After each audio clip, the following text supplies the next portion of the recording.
Hello, Virgo. Welcome to your January 2020 as above reading. I am Princess India. If you are new, if you're family, welcome back, my friends. So, as always, with my ongoing lesson this month that Spirit is doing in front of all of my friends, being you guys, you know what I'm saying? We're doing a little innovation, I guess you would say. The whole purpose is to keep me adaptable. Every reading, Spirit's making me do something different. So for you guys, I did this with Gemini in their extended, but I am being led to do this with you all. If you're not about that life, I would say skip forward. I have no idea what your reading is going to be about, but given that Spirit wants me to play a heart chakra sound healing thing, I would infer that it has something to do with healing. You know what I'm saying? Whether it's, past or present relationships, relationship with the self, what have you. But if you're not about that life, you would probably want to skip forward. But as I pick your cards, I'm going to go ahead and play this healing sound, my friend. So let's get her done.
All right, Virgo. That was interesting, but makes perfect sense. Let me get myself situated here, and oh my goodness. My disc is almost full again. Excuse me just 1 second, please. My apologies, Virgo. I have to delete some things to ensure that your video records, because that would just break my heart.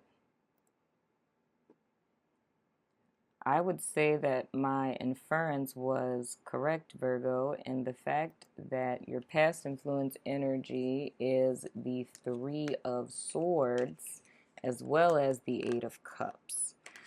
So, I understand, my friend. Now, going to your theme for the month, let me turn off this ringer. Going to your overall theme for this month, we have the Ten of Cups and the Four of Wands. Interesting. I'm going to get into that in a second. If I can pick up this card here. For our roadblock, we have the Knight of Swords in the reverse. And then the possibilities, we have the Five of Swords in the reverse. Did I say the Knight of Swords? I think I did. I need to make sure that I said that correctly. But anywho, so looking at our overall theme for the month, we're more or less looking at a desire for overall happiness, not really knowing how. Well, let me say it like this, so I won't get all like bibbly bobbly with this. It's more or less as things stand now, there's a level of instability in one's home space. And I mean, this can be from there being a breakup in the recent past, so leaving a partner behind, or if this is just a particular family system, like there being discord within the family itself. But it's more or less, I'm seeing it as someone who's either trying to pick up the pieces, or this would be someone who's trying to make the best out of a bad situation. So it would more or less be a family that's in a state of unrest or dysfunction. It necessarily wouldn't be the most ideal situation. So say if you are partnered with someone, whether this is husband, wife, baby mama, baby daddy, boyfriend, girlfriend, it's a relationship that you're in and there's a level of instability to it.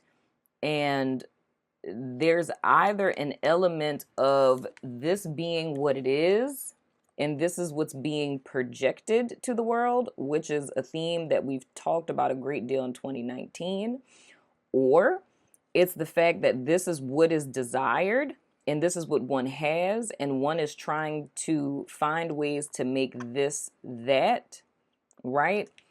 Or it's in the sense of this is a byproduct of this back here, which is what I'm leaning more towards. And I would say that the two that feel the most heaviest to me frequency-wise, meaning that more people would be resonating with these two, is this is either the breakup of a relationship or it's a relationship that's broken that someone is still in other words.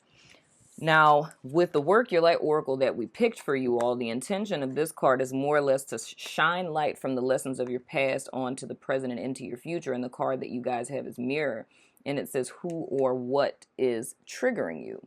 When we think about triggers, and this falling into the sense of healing, if this is a situation, if you guys are single, and this is a relationship that you guys are in, or if this has nothing to do with romantic relationships at all, and it's more just in general life and how you're interacting with other people, it's more or less, this would go back to a past relationship or a family dynamic, and wounds that are associated with that one is bringing into their present life. And what I feel for this, because this is reminding me of what I discussed with Leo. So I don't know if you have Leo in your chart or y'all are dealing with or have dealt with Leo people. But with this mirroring effect, I talked about this with Leo in the sense that when we're talking about doing shadow work, and we talk about projection, what it is that, like, until we face our shadow, like literally consciously aware that we're facing our shadow, we're facing it every day in all of the people that we meet, right? So the things that we don't like in other people, the things that we judge in other people are the same things that exist in us, right? Because we can't see something in another person, and that's psychologically speaking. We can't see and identify qualities in another human being unless they already exist in us, right? Because if we weren't familiar with that characteristic, then we wouldn't be able to see that in another person.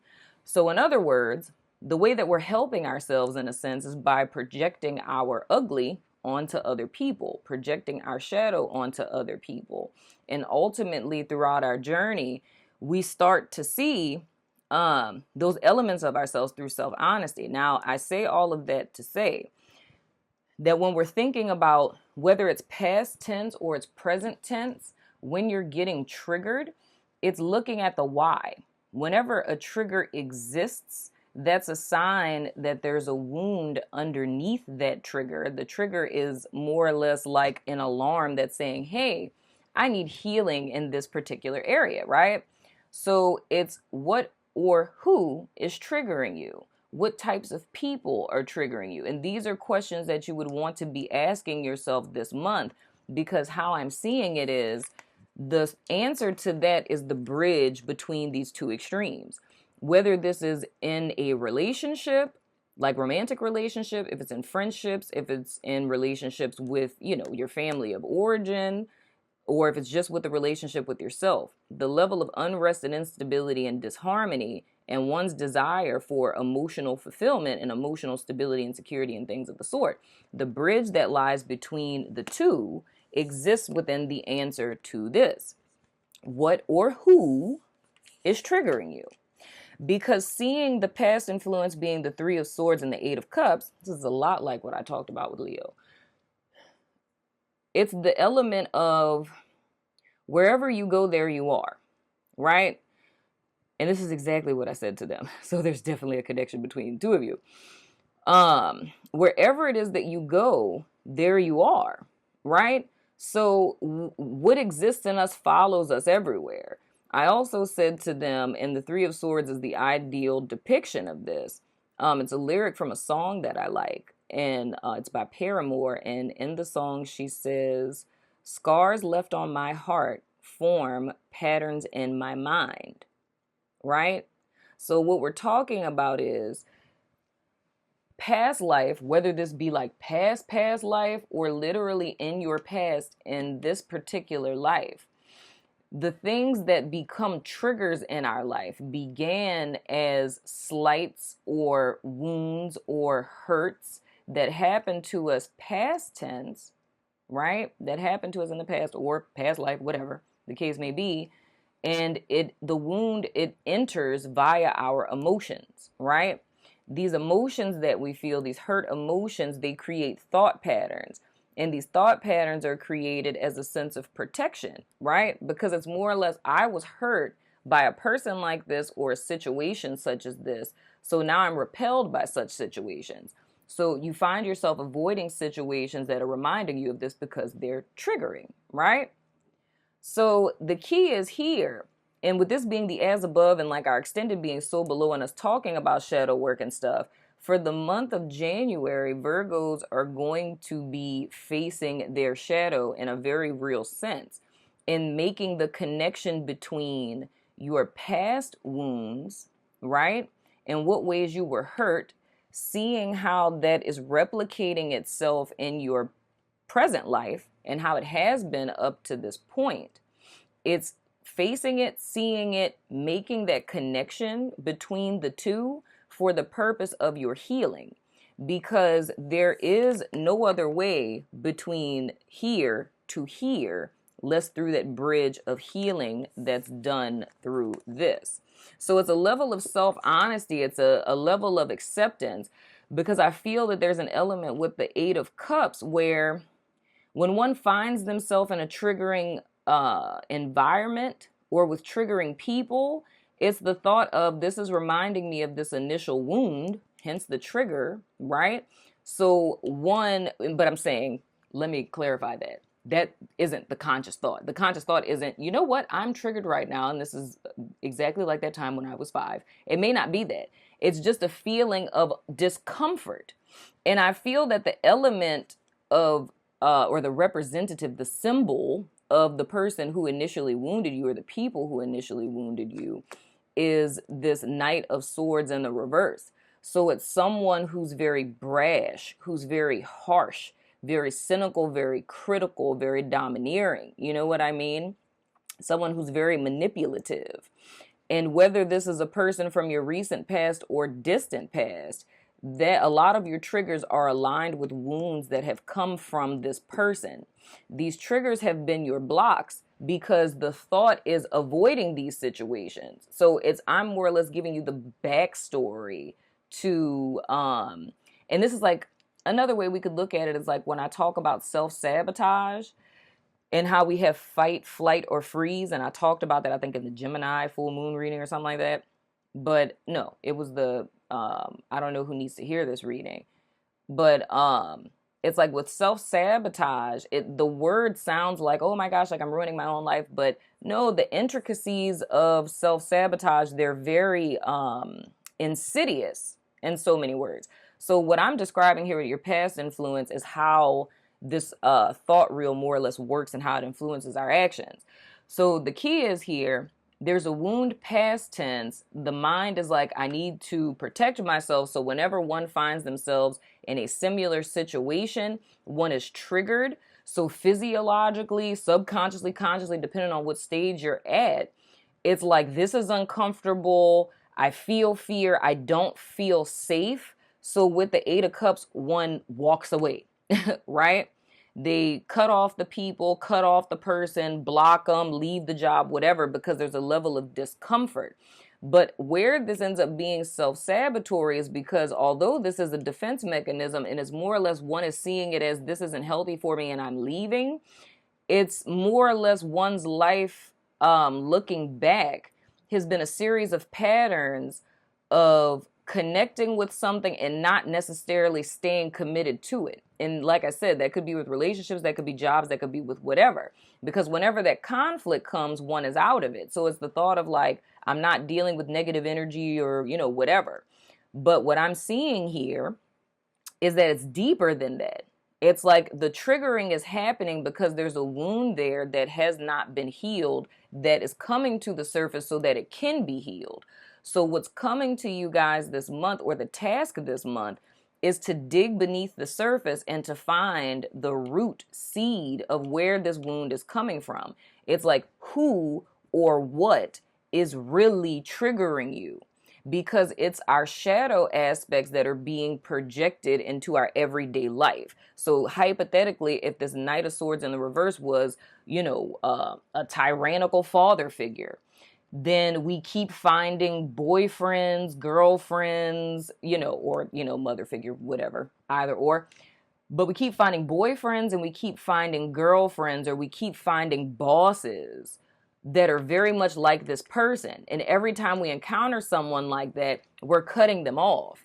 But the thing is that we're not making the connection that the reason why people like this are triggering me is because of this person back there who wounded me, right? So in so many words, why this is coming up is because the running away from the situations, and I don't really feel that you guys would see it as running away. You know what I'm saying? You're seeing it as protecting yourself. You're seeing it as protecting your energy. You're seeing it as, posy vibes only. But the thing is these things are coming up for your healing, and you're actually running away from opportunities to heal that wound, in so many words. So it's confronting that. So if there were any thoughts coming into this month or 2020 in totality of how one can create a level of security and stability within oneself, within their career, within their family, within their relationships, so that one is emotionally fulfilled, the only thing that has been following you kind of like a dark cloud are all of these energies, right? It's the fact that it's the same wound that's being perpetuated and replicated with different people. In essence, it's unfinished business. You know what I mean? And the possibilities lie in the Five of Swords in the reverse. And what we're talking about here is not just the end to the conflict, but knowing that it's almost like the realization that the reason why one may feel that the battle has not been won, you know what I mean? It's because they were never really fighting the war. They were never really engaging in the war per se. You know what I mean? So it's kind of like a war has been raging underneath the surface, like what lies beneath, which may be like, if I looked at this as a manifestation of the energies we talked a lot about in 2019, where I was talking about like this big, pretty, beautiful house, right? But if you open the door, it's like the front of the house was a facade because, behind it, it was just kind of like a studio house. Like it's held up by like 2x4s or whatever. And that came up in a lot of readings where it was feeling the pressure to show this put together, stable, image to the world, but never really dealing with or not knowing how to deal with the disharmony that's underneath.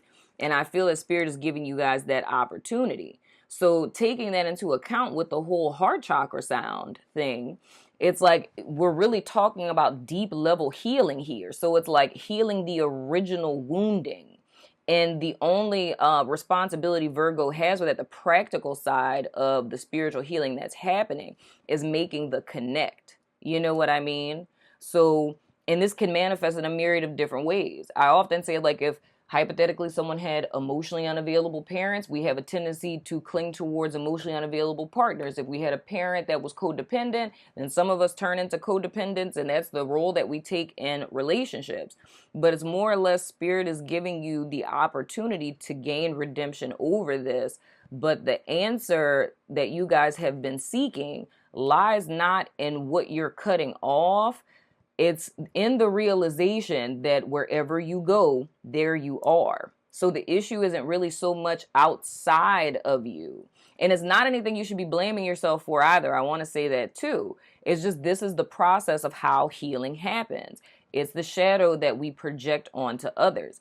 And it's like the biggest epiphany is when we start to see those elements of ourselves and others, and we make those connections and we have that epic mind-blowing moment. So this is a very healing month for Virgo.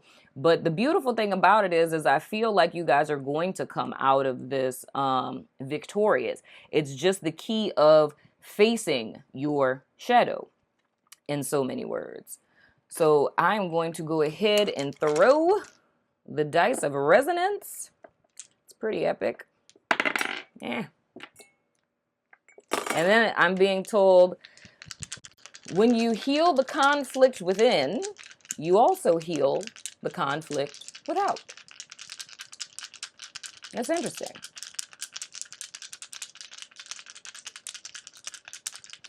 And I feel the same thing even if this is dealing with a partnership too. Because it would be the same theme, but it's needing to face what the true problems are and not kind of sweep them under the rug. Because one can't walk away from the fact that one feels hurt, or that the person that one is with, their behavior hasn't changed. And even if one has broken up with someone, and it's the thought of, like, say if you broke up with someone and you thought that, like, I'll be happy, leaving this person, but you still find yourself looking back to this person and wondering if you made the right choice and so on and so forth.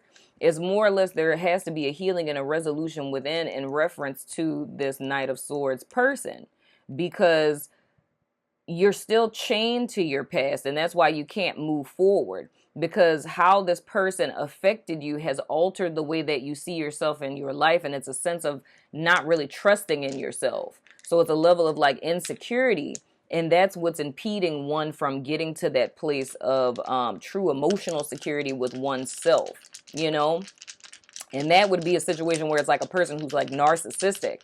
You know what I mean? It's like you're still kind of emotionally chained to the situation. So even though you are moving forward, it's almost like that person is still existing in your mental space, and the things that they, tried to coerce you or condition you into believing are still very much present with you. And that still requires an inner healing within oneself to be able to release that, right? Oh yeah, ask a yes or no question. I can't remember if I said that or not. All right, we have Taurus, we have Capricorn, we have yes, we have the X, and we have Moon. So Taurus, Capricorn, Moon, yes, and the X. And we're going to throw the dice that have no name. And then we're going to pull the cards for you guys' extended reading. Good old shadow aspects. We're going to dive deeper into the darkness.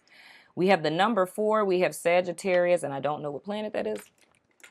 That's why I have my trusty dusty key here. What planet is that? Uranus. That's interesting. I don't know if that has something to do with Taurus and Uranus, But anywho, moving right along, that is one of our spiritual ambassador planets. So it says the overall energy, because there's 3 different planets that fall into the spiritual ambassador planets, and Uranus is one of them. And the overall energy for it is ascension to the golden aura, Christ consciousness, unconditional love, agape love, and things of the sort. You know what I'm saying? So we're talking about ascension and things and whatnot, or whatever. And it says you're being challenged to become more than human. It's a call for change and growth in our consciousness. Your motivations are shifting from personal to spiritual. The pilot of your soul's evolutionary drive or desire is attracting outer events and situations into your life that reflect the inner needs. Whoa, that is exactly what we just said. These provide the stepping stones for your spiritual growth. Absolutely. You guys are going through an ascension process. So this is like real epic shadow work. And this is like the first beginning stages, is like that shift from, a human, or, I have a soul and stuff like that, to where you get like that epic mind-blowing type of thing. It starts with this whole dark night of the soul process. And it's where you start to see these connects of your past, your experiences, and how that's affected you now. So it's very, very mind-blowing, but this is like that big explosion that all of us start with into ascension. So it's a very beautiful thing that's happening here. But just like I said, this talks about that mirror effect. It's the fact that these things are being drawn to you not as like attacks, but as catalysts, right? Because the whole purpose of it is for you to see yourself and the other. You know what I mean? And specifically for Uranus, it says mental understanding of the higher planes of consciousness, intuitive intellectualism, my little word. Realization that you are a walking miracle, spirit and bone. Heaven on earth, the walking paradox, applying practical methods to intuitive wisdom. So this is just that. Everything that we've talked about, I forgot your number. Everything that we've talked about here, this is more or less, and I talked about these concepts with Leo too. It's a marriage between like material and spiritual in a very practical way. So it's like doing shadow work isn't about just meditating in the darkness somewhere. You know what I'm saying? It's very specific things. And to be quite honest, this is the whole process of therapy. You know what I mean? If one were to be in this state and to go to a therapist and say that, you know, this particular thing triggers me and I'm trying to get to the bottom of why. Like, this is a very practical thing that would be dealt with in therapy, to where you would have a therapist work with you with making those connections. And it would require this whole regression period of, you know, going back through your life and identifying what your triggers are, going back to the first time you were triggered like this, those situations and those circumstances, looking at those dynamics and everything, and just really diving deep in a very practical way. But this inadvertently becomes spiritual work, because by shining light on that darkness, you inadvertently gain dominion over it. So if you look at, you know, and this is a weird way of looking at it, but follow me. If you were to look at your human as only 50% operational, so like your brain, and this is not correct, like literally, but I'm saying this figuratively. Say you're utilizing only 50% of your brain. Say the other 50% of your brain lies in the shadow, right? So if you're doing this work and you're shining light on the shadow, that's inadvertently you gaining dominion over that other 50% of the brain that you're not using. So if you think about seeing yourself as powerful now, imagine how powerful you would be if you were using hypothetically 100% of your brain.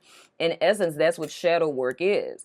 It's going into those parts of ourselves that we avoid. But the moment that we go into them and shine light on them, it casts out the darkness and we gain dominion over those aspects. So it thus, you know, levels you up and makes you more powerful in an inner sense. And there's no longer a need to look without into the external world to feel a sense of power, because you're in full control of the self, if that's making sense. So we have the number 4, and your major arcana for the month to meditate on is the Emperor. That is also the year that we are in, the number 4 year. And it says structure and order, master builder, and stability. Dog, if that's not on point. So literally, Virgo, no lie, what's happening here is you guys receiving your power back, in so many words, in a very real way, in a very practical way.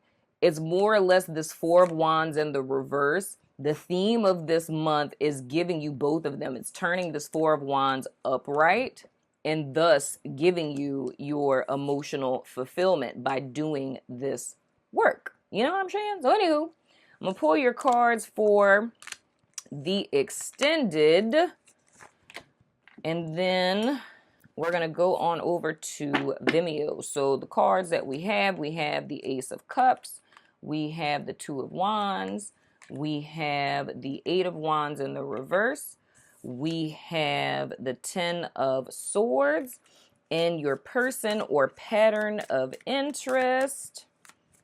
And then we're going to pick one of the dark mirror cards for you guys. And what's not all, whatever. We have Wanderlust. Interesting. And then our dark mirror oracle. What insights can you give Virgo, please, Spirit?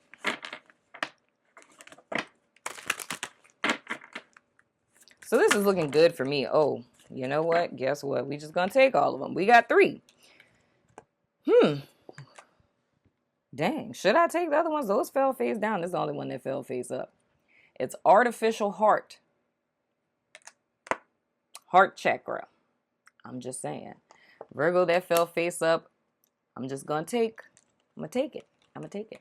I'm going to set those to the side. But anyway, I'm going over to Vimeo. If you're about that life, follow me over there. The link is below. If not, still love your freaking face, and I will see you guys sooner than later. Deuces.